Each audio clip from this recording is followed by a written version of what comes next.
Police in Kearny, New Jersey have reopened the investigation into a 1974 disappearance. The victim's daughter tells Alice Gaynor her father left for a meeting in New York City and never came home.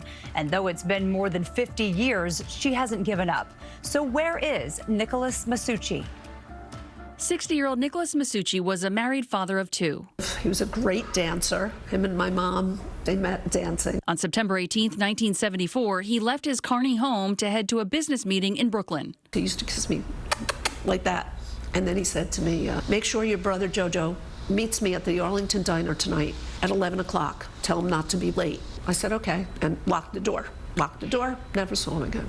His daughter, who asked we don't use her name, says her older brother called frantic. Call somebody, he didn't show up. I said, it's 2 o'clock in the morning, where are you?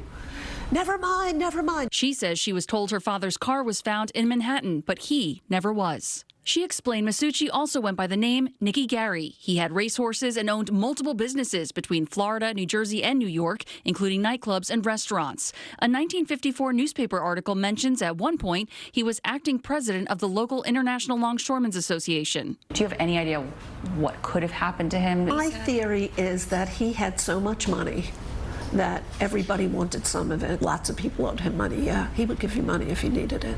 But those are just her theories. She was 16 when this happened. Years later, as an adult, she started doing her own investigating, including questioning people who knew him.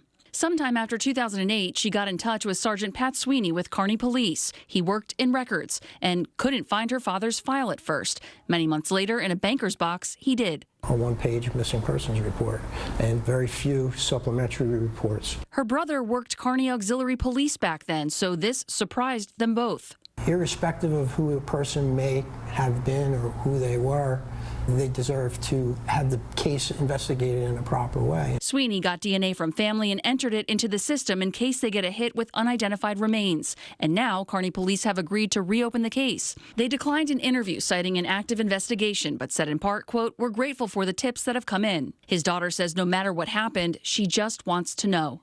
He deserves to be buried and have a mass just like everybody else. So I'm not going to stop until I find out. Alice Gaynor, CBS News, New York. We have made attempts to reach out to the woman's brother. Maschuci was driving a loaner car, a white 1974 Mercury Grand Marquis, when he disappeared.